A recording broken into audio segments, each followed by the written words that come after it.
ഇന്നൊരു വളരെ സിമ്പിൾ പുഡിങ്ങിനുള്ള തയ്യാറെടുപ്പാണ്. വളരെ സിമ്പിള്, വീട്ടിലുള്ള ഐറ്റം മാത്രം. അതായത് കോഴിമുട്ട 2 ഞാൻ എടുത്തേക്കണം കേട്ടോ. പഴം ചെറുതായതുകൊണ്ട് ഒരു 4 എടുത്ത. ശരിക്കും പറഞ്ഞാൽ 2 കോഴിമുട്ടയ്ക്ക് മുഴുത്ത പഴമാണെങ്കിൽ 3 പഴം മതി. ഞാൻ ചെറിയ ഞാലിപ്പൂവനായതുകൊണ്ട് 4 എടുത്തു കേട്ടോ. 4. പിന്നെ പാല് ഞാൻ 1 ഗ്ലാസ് എടുത്തു വെച്ചു. ആ 1 ഫുൾ ഗ്ലാസ് വേണ്ട. പാല് തിളപ്പിച്ച് ആറിച്ച പാലാട്ടോ. എനിക്ക് പച്ചപ്പാൽ യൂസ് ചെയ്യണ താല്പര്യമില്ല, അതുകൊണ്ട് ഞാൻ തിളപ്പിച്ച് ആറിച്ച പാല്, നോർമൽ ടെമ്പറേച്ചർ. അത് പാല് ഒഴിക്കുമ്പോൾ എന്തോരം ഉണ്ടെന്ന് നമുക്ക് കാണിക്കാം. പറയാം. ഞാലിപ്പൂവമ്പഴോ കണ്ണമ്പഴോ അല്ലെങ്കിൽ പിന്നെ ഒരു പഴം ഉണ്ടല്ലോ വെച്ചാൽ ഈ ചുണ്ടില്ലാക്കണ്ണനും നല്ലതായിരിക്കും. കാരണം എന്നാന്ന് വെച്ച് കഴിഞ്ഞാൽ റോബസ്റ്റ് ഒന്നും ഇതിന് അത്ര നല്ലതാവൂല, മുറുക്കം കിട്ടൂല. അപ്പം ഏത്തപ്പഴം നല്ലതായിരിക്കും കേട്ടോ. അപ്പം ഞാലിപ്പൂവമ്പഴം വെച്ചുള്ളതാണ് ഞാനൊരു മാഗസീനിൽ കണ്ടതായത് റെസിപ്പി. അപ്പം അത് വെച്ച് പിന്നെ പാല്, പിന്നെ നോർമൽ സ്വല്പം എസൻസ് അല്ലെങ്കിൽ ഏലക്കായ. നമ്മളിപ്പോൾ എസൻസ് ഉള്ളത് കൊണ്ട് എസൻസ് ഇത്രയേ ഉള്ളൂ ഐറ്റം. പിന്നെ ഷുഗർ അത്രയേ ഉള്ളൂ. പിന്നെ ഞാൻ ഒഴിക്കാനുള്ള പാത്രത്തിൽ ബട്ടർ തൂത്തേച്ച് ബട്ടർ ഗ്രീസ് ചെയ്ത് വെച്ചിരിക്കുവാണ്. അതിലേക്ക് ആദ്യം നമുക്ക് സ്വല്പം ഷുഗർ കാരമലൈസ് ചെയ്ത് ഇതിൽ ഒഴിക്കണം കിണ്ണത്തിൽ. എന്നിട്ടാണ് ഇത് മിക്സിങ് നടത്തുന്നത്. അപ്പം ഇത് തണുത്ത് കഴിയുമ്പോഴത്തേക്ക് ഇത് മിക്സിങ് നടത്തും. അപ്പം നമുക്ക് ആദ്യം ഷുഗർ പരിപാടി ചെയ്യാം കേട്ടോ. ഷുഗർ കാരമലൈസ് ചെയ്യാൻ നമ്മൾ തവ അടുപ്പത്ത് വെച്ചു. കുറച്ച് ഷുഗർ മതി, അത്ര ഐറ്റമല്ലേ ഉള്ളൂ. മധുരത്തിന് ആവശ്യമുള്ളത്. മധുരത്തിനല്ല, കാരമലൈസ് ചെയ്ത പുഡിങ് ആയത്, അതുകൊണ്ട് മധുരം വേറെ ഷുഗർ ആഡ് ചെയ്യണം അതിൻ്റെ മിക്സിങ്ങിലൊക്കെ. അതിന് വേണ്ടി ഇത് മതിയാവൂലോ? മതി. ഇട്ടേക്കാം തവയിൽ. ആ കിണ്ണത്തിൽ ശരിക്കും സ്പ്രെഡ് ചെയ്ത് വരണ്ടേ. ഇനി നമുക്ക് വെച്ച് ചൂടാക്കി കൊടുക്കാം കേട്ടോ. ഗ്യാസ് ഓൺ ചെയ്ത് കേട്ടോ. ഞാൻ കാരമലൈസ് ചെയ്യുമ്പോൾ എപ്പോഴും നന്നായിട്ട് കാരമലൈസ് ചെയ്ത് വരണ ആ ടൈമിൽ ചെറു ചൂടുവെള്ളം ചേർക്കും കേട്ടോ. ഞാൻ അങ്ങനെ ചെയ്യാറ്. വെള്ളം ചേർക്കാതെയും ചെയ്യാം, പക്ഷെ അത് ചെയ്താൽ എനിക്ക് എത്ര കണ്ട് ഇതാവുന്ന അത്ര ഇതല്ലാത്തത് കൊണ്ട് ഞാൻ എപ്പോഴും ഇങ്ങനെ ചെയ്യാറ്. എൻ്റെ മെത്തേഡ് അത് അല്ലാതെ ചെയ്തെടുക്കുക, ഒരു വിഷയവും ഇല്ല. പക്ഷെ എനിക്ക് ഇത് ചേർക്കണതാണ് ഇഷ്ടം. ഞാൻ അതുകൊണ്ട് വെള്ളം തണുപ്പ് മാറ്റി ഇവിടെ വെച്ചിട്ടുണ്ട് ഇതിന് ചേർക്കാനുള്ള. ഇത് മെൽറ്റായി വരുമ്പോൾ ചെയ്യണം കേട്ടോ.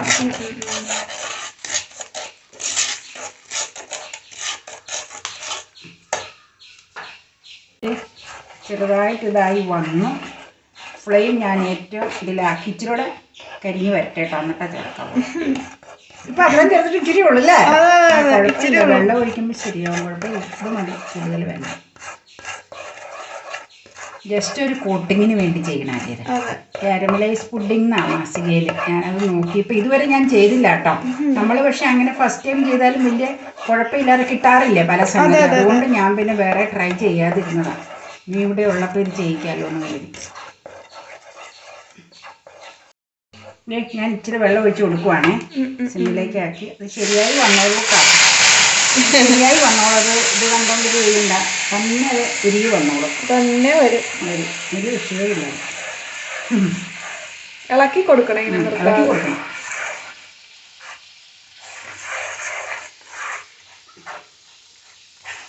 ഇത്രയും വെള്ളം മതി. ആ കിണ്ണത്തിലല്ലേ നമ്മൾ ഉണ്ടാക്കണം, ഒരുപാട് വെള്ളത്തിൻ്റെ ആവശ്യമില്ല. പാത്രത്തിൻ്റെ അനുസരിച്ച് പഞ്ചസാര കാരമലൈസ് ചെയ്ത് വെള്ളം ഒഴിച്ച് റെഡിയാക്കിയാൽ മതി. ഇതിലിരിക്കുന്ന ഉരുകി വന്നു വരട്ടെ. ഇനിയിപ്പോൾ ഇളക്കണ്ട. എന്നാന്ന് വെച്ചാൽ മറ്റേത് മെൽറ്റായി, ഇത് തന്നെ ചൂടുകൊണ്ട് ഉരുകി വന്നു. ഇത് നമുക്ക് തവയിലേക്ക് ഒഴിക്കാം കേട്ടോ. കഴിയണ്ട ഹണികോമ്പ് പോലെ ഉണ്ട്. ഓഫ് ചെയ്ത് സ്പീഡിൽ ഇതിലേക്ക് ഒഴിക്കട്ടെ. കറക്റ്റാ. ഇനി അതിൽ അങ്ങനെ ഇരുന്നോളും. അത് തണുക്കാനായിട്ട് അവിടെ ഇരുന്നോട്ടെ. ആ ടൈമിൽ മറ്റു പരിപാടികൾ നമുക്ക് ചെയ്യാം. ഇവിടെ ഇരുന്നോട്ടെ, ഇങ്ങോട്ട് മാറ്റി വയ്ക്കാൻ വേണമെങ്കിൽ. ഇരുന്ന് തണുത്തോട്ടെ കേട്ടോ. വളരെ സിമ്പിളാട്ടോ, വളരെ സിമ്പിളാ. നമുക്ക് തൊലി കളഞ്ഞേക്ക് കട്ട് ചെയ്തിടണം. ഇതെങ്ങനെയാണ് ഇപ്പോഴും എനിക്ക് മനസ്സിലായിട്ടില്ല. ബുക്ക് അതിലുള്ള അതിൻ്റെ നിറമതി അങ്ങനെ എങ്ങനെ വട്ടത്തിലരിയണമെന്നൊന്നുമില്ല. എന്നായാലും ഇത് മിക്സിയിൽ അടിച്ചെടുക്കാനുള്ള പിന്നെ കുഴപ്പമില്ല. എങ്ങനെ അരിഞ്ഞാൽ ഈ ഫോമിലല്ല കിടക്കണത്, അപ്പം പിന്നെ കുഴപ്പമില്ല. എല്ലാം നന്നായിട്ട് അരിയാം. വേണമെങ്കിൽ നമുക്ക് നമ്മളിപ്പോൾ കാണിക്കാൻ വേണ്ടി ചെയ്യുന്നതുകൊണ്ടാട്ടോ ഒരു പ്ലേറ്റിലേക്കൊക്കെ ഇത് അരിഞ്ഞിടുന്നത്. അല്ലെങ്കിൽ ഞാൻ ഡയറക്റ്റ് ഇപ്പം മിക്സിയിലേക്ക് അങ്ങ് അരിയുള്ളൂ. എന്നാന്ന് വെച്ചാൽ അതിലേക്ക് അരിഞ്ഞ് ഷുഗറും പാലും ചേർത്ത് അടിക്കുക ചെയ്യണം, മുട്ടയും ചേർത്ത്. അപ്പം ഇത് പ്രേക്ഷകരെ കാണിക്കണമല്ലോ, അതുകൊണ്ട് ഞാനിങ്ങനെ പ്ലേറ്റിൽ അരിയണത് കേട്ടോ.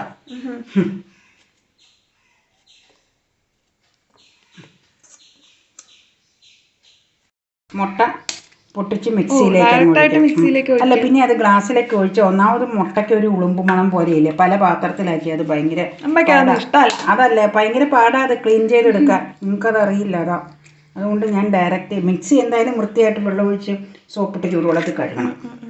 അതുകൊണ്ടാണ് ഇവിടെ ഇരിക്കട്ടെ. അത് ഇട്ടു. ഇനി പഴം അരിഞ്ഞത് ചേർക്കാം കേട്ടോ. ഇതേ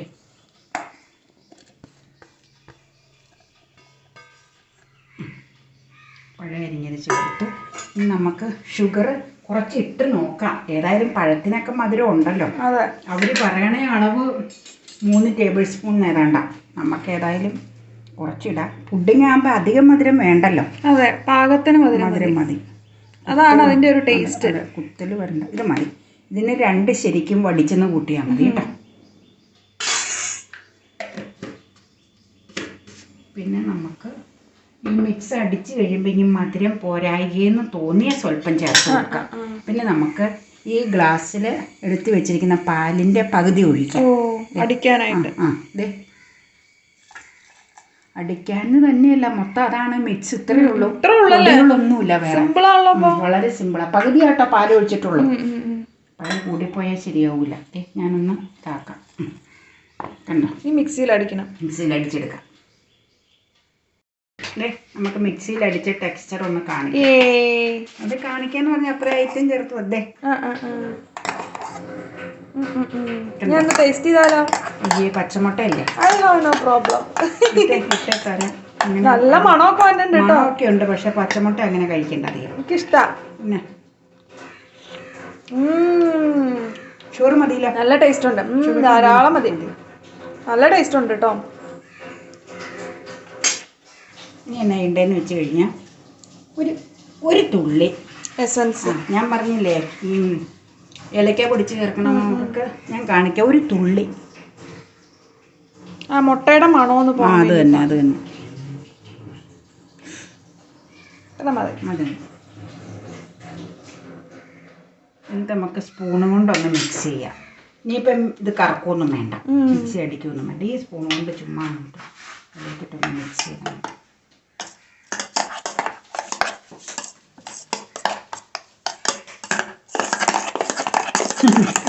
ബ്ലേഡ് മുട്ടണ ഒച്ചയാക്കാം. ഈ കറുത്ത പോലെ കിടക്കണ സാധനം എന്താന്ന് വെച്ചാൽ പഴത്തിന്റെ അകത്തിരിക്കണ. നമുക്ക് ആ എണ്ണത്തിലേക്ക് നല്ല ബൗളിലേക്ക് ഒഴിക്കാം. അതെ,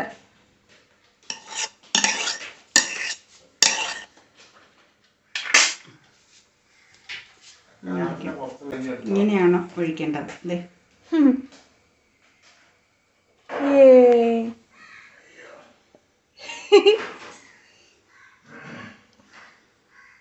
ഇത് കംപ്ലീറ്റ് നമുക്ക് വടിച്ചൊഴിക്കണം. വടിച്ചൊഴിക്കട്ടെ കേട്ടോ. കൈ കഴുകിച്ച് കൈ കൊണ്ട് തന്നെ വടിച്ച് പോകുന്നാലേ പോരുള്ളൂ. സ്പൂണിട്ട ബ്ലേഡ് ഇടയ്ക്കുള്ളതുകൊണ്ട് എൻ്റെ ഇതാ പോരൂല. കൈ ക്ലീൻ ആക്കി വെച്ച് കൈ കൊണ്ട് വടിച്ച് അതിലേക്ക് ഒഴിക്കുക. ചെയ്യേണ്ട എന്നാന്ന് വെച്ച് കഴിഞ്ഞാൽ ഒന്നും ചെയ്യണ്ട, തട്ടി വിടുകയൊന്നും വേണ്ട. ബബിൾസ് ഒന്നും ഇല്ലല്ലോ. ഇത്രയേ ഉള്ളൂ സംഭവം അല്ലേ. ഇതുപോലെ എടുത്ത് മൂടുക, അല്ല വെച്ചിട്ട് മൂടിയാൽ മതി. ഇതുപോലെ എടുത്ത് മൂടിയില്ലെങ്കിൽ ഒന്നുമില്ലെങ്കിൽ അലൂമിനിയം ഫോയിലോ അല്ലെങ്കിൽ ഓയിൽ പേപ്പറോ എന്തെങ്കിലും ഉണ്ടെങ്കിൽ അത് വെച്ച് കവർ ചെയ്താലും മതി. എന്നിട്ട് ടൈറ്റായിട്ട് വെച്ചാലും മതി. നമ്മുടെ കയ്യിൽ ഇപ്പം അതിന് പറ്റിയ മൂടിക ഉള്ളത് കൊണ്ട് ഞാൻ ആ മൂടി എടുക്കണം. ഞാൻ അപ്പച്ചെമ്പിൽ വെള്ളം അടിയിലൊഴിച്ച് തട്ട് വെച്ചിട്ടുണ്ട്. പിന്നെ നമുക്ക് ലെവൽ കിട്ടാനായിട്ടൊരു പാത്രവും വെച്ചിട്ടുണ്ട്. ആ പാത്രം ഇല്ലെങ്കിൽ ഇത് റൗണ്ട് ബേസ് ആയതുകൊണ്ട് ഈ പാത്രത്തിൽ അടിയിൽ ലെവൽ കിട്ടിക്കോളൂ. അത് വെച്ചില്ലെങ്കിലും കുഴപ്പമില്ല. പക്ഷെ ഞാനങ്ങ് വെച്ചതാണ്. വെള്ളം ഒന്നും വീഴാതിരിക്കാൻ ഞാൻ പറഞ്ഞില്ല, ഇതിൻ്റെ കവറിങ് ഉള്ളത് കൊണ്ട് ഞാൻ ആ പ്ലേറ്റ് തന്നെ വെച്ചാൽ കവർ ചെയ്യും. എന്നിട്ട് അടച്ചു ഒരു 20 മിനിറ്റ്സ് 20 വേണ്ടി വരുമായിരിക്കും എന്ന് എനിക്ക് തോന്നുന്നത്. അത് ഇതിൻ്റെ ഇതനുസരിച്ചിരിക്കും. നമുക്ക് നോക്കാം. അപ്പം 11:45 നമുക്ക് നോക്കാം. എന്നിട്ട് ടൈം പറഞ്ഞു കൊടുക്കാം അല്ലേ? ഇത്രയേ ഉള്ളൂ. അപ്പൊ അവിടെ ഇരുന്ന് വേവട്ടെ. വളരെ സിമ്പിൾ ആണ്. പഴമൊക്കെ ബാക്കിയുണ്ടെങ്കിൽ ചെലവാക്കാൻ പറ്റിയ ഈസി വേ ആണ് കേട്ടോ. അപ്പൊ എല്ലാവർക്കും നോക്കാവുന്ന ഒരു ടെക്നിക്കാണ്. എല്ലാവർക്കും ഇഷ്ടപ്പെടും. ചേഞ്ച്. അതെ അതെ. ഒരു ചേഞ്ച് ഒക്കെ ആർക്കാ ഇഷ്ടമല്ലാത്ത? നോക്കാം. എത്ര മിനിറ്റ് ആയി? 20 മിനിറ്റ്. തുറക്കാട്ടോ മക്ക. അങ്ങനെ നോക്കിയിട്ടേ ചൂട് നോക്കട്ടെ കേട്ടോ. എടുക്കട്ടെ? കാണാല്ലോ എടുക്കാൻ. നന്നായിട്ടുണ്ട്. ശരിക്കും സെറ്റായിട്ടുണ്ട്. ദേ അടിയിന്ന് വിട്ടിരിക്കണം. ദേ ഈ ബ്ലാക്ക് കളർ എന്താണെന്നറിയാമോ? ദേ ബ്ലാക്ക് പോലെ വന്നേക്കണേ. അപ്പോൾ ദേ ഈ കാരമലൈസ് ചെയ്ത് സിറപ്പ് ശരിക്ക് കോൺസെൻട്രേഷൻ അല്ലായിരുന്നല്ലോ, കോൺസെൻട്രേറ്റഡ് അല്ലായിരുന്നു. അപ്പം അതുകൊണ്ട് അത് മേലേക്കൊക്കെ കയറി വന്നേക്കണം കേട്ടോ. ഇപ്പം തന്നെ ഇത് വിട്ടുപോരും. പക്ഷെ നമുക്ക് അങ്ങനെ എടുക്കണ്ട, നല്ല ചൂടാണ്. ഇത് നമുക്കിനി റൂം ടെമ്പറേച്ചറിൽ അവിടെ മേശപ്പുറത്ത് കൊണ്ടുപോയി വെച്ച് തണുപ്പിക്കാം. തണുത്ത് കഴിഞ്ഞിട്ട് ഫ്രിഡ്ജിൽ വെക്കണം. ഫ്രിഡ്ജിൽ വെച്ച് കുറച്ചൊരു 1 മണിക്കൂർ കഴിഞ്ഞ് തണുപ്പൊക്കെ അതിലേക്ക് പിടിച്ച് കഴിയുമ്പോൾ നമുക്ക് കട്ട് ചെയ്ത് കഴിക്കാനെടുക്കാം. അപ്പം നമുക്ക് കാണിക്കാം. ഇവിടെ ഇപ്പം തണുത്ത് റൂം ടെമ്പറേച്ചറിൽ തണുക്കാൻ കിട്ടുമോ? ചില പൂച്ചകൾ ഇവിടെ ഉണ്ട് ഈ കട്ട് ചെയ്ത്. പിന്നെ അത് ഫ്രിഡ്ജിൽ വെക്കാൻ പറ്റുമോ എന്നൊന്നും എനിക്കറിയില്ല. ഏത് പൂച്ചയാന്നറിയില്ല, സംസാരിക്കുന്ന പൂച്ചയാ, അത്ര എനിക്കറിയാം. അപ്പൊ ചിലപ്പോ രാത്രിയിൽ എന്നോട് പറയാറുണ്ട്, അവിടെ ക്രാസ് തുറന്ന് വാതില് തുറക്കണ്ട. ഞാൻ പറയും ഇവിടുത്തെ പൂച്ചയായിരിക്കും എന്ന് ഞാനും പറയും. അപ്പൊ ദേ ഇവിടെ വേറെ സംഭവം നടക്കണം. ഇത് എടുക്കട്ടെ? എടുത്തു ഇനി മാറ്റി വെക്കാം. ദേ വിട്ടു. ഊണുമുറി കൊണ്ടുപോയി വെക്കാം. അപ്പൊ നമുക്ക് പുഡിങ് സെറ്റായി. എത്ര മണിക്കൂറാണ് നമ്മൾ വെച്ചേ? നമ്മൾ അടുപ്പത്ത് വെച്ച് വേവിക്കാൻ 20 മിനിറ്റ് എടുത്ത. അത് കഴിഞ്ഞ് 1 മണിക്കൂർ ഫ്രിഡ്ജിൽ വെച്ചാൽ മതി, തണുപ്പ് കിട്ടും. പക്ഷെ നമ്മൾ പിന്നെ പല ഡ്യൂട്ടികൾക്ക് പോയത് കൊണ്ട് 2-3 മണിക്കൂർ ഫ്രിഡ്ജിൽ ഇരുന്നു. വൈകുന്നേരം പിന്നെ വേറെ ഏതാണ്ട് പരിപാടി, പിക്കിള് തയ്യാറാക്കണേ, അതൊക്കെ കൊണ്ടെടുക്കാൻ പറ്റിയില്ല. ഇപ്പൊ സന്ധ്യക്കാണ് അത് എടുക്കാൻ തുടങ്ങിയത്. 1 മണിക്കൂർ ഇരുന്നാൽ തണുപ്പ് പാകായിരിക്കും. ഫ്രീസറിൽ ഒരിക്കലും വെക്കരുത്, ഫ്രിഡ്ജിലെ വെക്കാവോളം മാത്രം. ഞാൻ ഇന്നിപ്പോൾ ഇത് കമഴ്ത്തി എടുക്കാനായിട്ടൊരു പഴയ ഒരു പ്ലേറ്റാണ് എടുത്തത്. അതെന്താണെന്ന് വെച്ച് കഴിഞ്ഞാൽ കുഴിയുള്ളതാകുമ്പോൾ പിന്നെ ഇതിലേക്ക് കമത്തുമ്പോൾ സിറപ്പ് അതിലേക്ക് വീണോളൂ. അതുകൊണ്ട് ഇത് അമ്മച്ചിയുടെ പണ്ടത്തെ പ്ലേറ്റ്. ആ പ്ലേറ്റിനെ പറ്റി ഒരു മെമ്മറി ഉണ്ട്. അല്ല അങ്ങനെയല്ല, പഴയ പ്ലേറ്റ് സൂക്ഷിച്ച് വെച്ചിരിക്കുന്നതാണ്. അപ്പം നമുക്ക് ഇപ്പം ഈ മോഡൽ പ്ലേറ്റ് കിട്ടൂലെന്ന് എനിക്ക് തോന്നണത്. ഇപ്പം അങ്ങനെയുള്ള പ്ലേറ്റുകളില്ല. അപ്പം നമുക്കിത് മറിക്കാം. ഇങ്ങനെ വെക്കട്ടെ കേട്ടോ, എന്നിട്ടങ്ങ് മറിക്കാം. നോക്കാം. സെറ്റായി കിട്ടിയിട്ടുണ്ടാവും. വീണിട്ടുണ്ടാവും. വേറെ പാത്രം വലുതാ ശരിക്കും. ഇതിന്റെ ഒരു ചെറിയ പാത്രം ഉണ്ടായിരുന്നു ഇതുപോലെ തന്നെ, അത് മതിയായിരുന്നു. ഗ്രാൻഡ് ആയല്ലോ. ഞാൻ ഒരിക്കലും പ്രതീക്ഷിച്ചില്ല കേട്ടോ, ഇത് ഇങ്ങനെ ഇരിക്കും ഞാൻ പ്രതീക്ഷിച്ചില്ല. ഞാൻ പറഞ്ഞില്ലേ, ആ മാഗസീനിൽ കണ്ടെഴുതിയതാണ്, കണ്ട് ചെയ്തതാണ്. അപ്പൊ നമുക്കത് കട്ട് ചെയ്ത് നോക്കാം. ആദ്യമായിട്ടാട്ടോ ഞാൻ ചെയ്തത്. ഇത് ഈ ടൈപ്പ് പുഡിങ് നമ്മൾ ഇതിനു മുമ്പ് ചെയ്തിട്ടില്ല. കട്ട് ചെയ്ത് എടുക്കുക ആദ്യം അല്ലേ? നല്ല കൺസിസ്റ്റൻസി ഒക്കെ കറക്റ്റ് ആട്ടോ, നല്ല ടെക്സ്ചറാണ്. ഇങ്ങനെ എടുക്കാം, അതല്ലേ രസം. നല്ലതാ. കുറച്ച് സിറപ്പുണ്ട് കേട്ടോ, അടിയിൽ കുറച്ച് സിറപ്പുണ്ട്. സിറപ്പോട് കൂടി കോരിയെടുത്ത് കഴിക്കണത്. ഇനി ഞാനത് ഒന്ന് എടുക്കാം. എടുക്കണത് ഇതുകൊണ്ട് ഞാൻ എടുത്തിട്ട് നീ ഫോട്ടോ എടുക്കാം, അല്ലെങ്കിൽ എനിക്കത്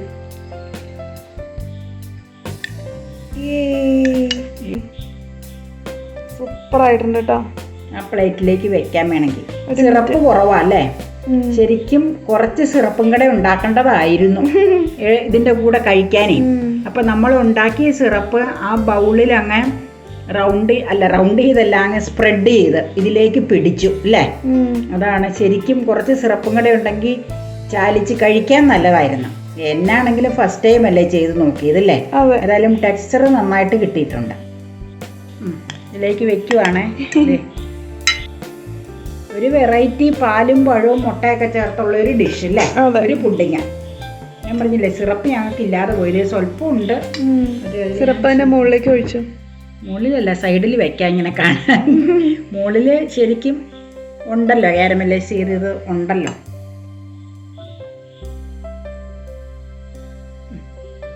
ഇത്ര ഒഴിക്കാനുള്ള സിറപ്പ്.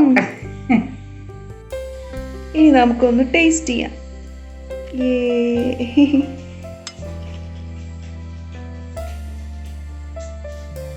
നോക്കട്ടെ. നല്ല ടേസ്റ്റാണ്. പഴത്തിൻ്റെയും പാലിൻ്റെയും ഒക്കെ നല്ല ടേസ്റ്റ് ഉണ്ട്. മുട്ടയും ചേർത്തുകൊണ്ട് അതിൻ്റെയും രുചി നന്നായിട്ടുണ്ട് കേട്ടോ. പക്ഷെ വാനില എസൻസിന്റെ ടേസ്റ്റ് വന്നിട്ടുണ്ടോ? അതിൻ്റെ ആ ഒരു സ്മെല്ലുണ്ട്. അത് മതി, കുറച്ച് ചേർത്തോളൂ. മുട്ടയുടെ ആ ഒരു കുത്തല് നിൽക്കാതിരിക്കാനാണ് ഞാൻ. നല്ല രുചിയുണ്ട് കേട്ടോ. നിങ്ങൾ എല്ലാവരും ട്രൈ ചെയ്യേണ്ടത് തന്നെയാണ്. പഴമൊക്കെ നമുക്ക് ബാക്കി വരുമ്പോഴേക്കും എല്ലാവർക്കൊക്കെ ഇഷ്ടപ്പെടും. ഈസി ആയിട്ടും പഴം ചിലവാക്കാൻ പറ്റുന്ന ഒരു മാർഗ്ഗമാണ്. നിങ്ങളെല്ലാവരും ട്രൈ ചെയ്യാം. It's delicious.